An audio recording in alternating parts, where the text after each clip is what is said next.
Сәлем, менің есімім Жұлдыз, жасым 22-де, 2001 жылғымын және кірпік саласында, сұлулық саласында жүргеніме уже 6 жыл болды және 6 жылдан асып бара жатыр. Және менің өзім тәжірибем жайлы сіздермен бөлісетін болатынмын және үйрететін боламын.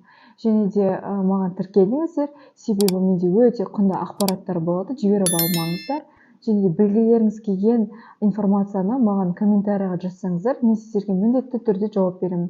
Және колокольчикті және лайкты басуды ұмытпаңыздар. Мен сіздердің қолдауларыңызды күтемін.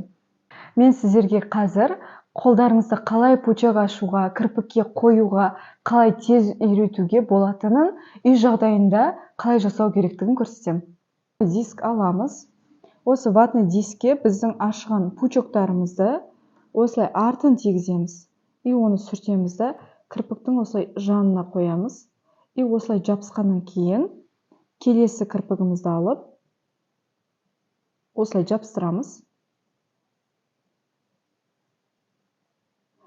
Получается, мына жерде адамның кірпігінде кірпік пайда болады бізде.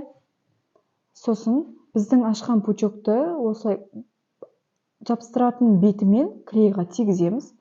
Сосын әр кірпікке осылай жабыстырамыз. Осылай жабыстырамыз. Сонда біз адамның көзіне жабыстырғандай болады.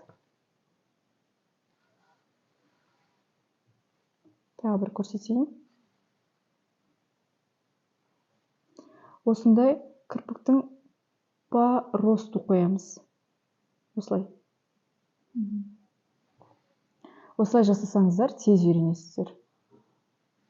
Бүгінгі ақпаратым сіздерге пайдалы болса, маған тіркелуді ұмытпаңыздар және колокольчикті лайк басуды ұмытпаңыздар.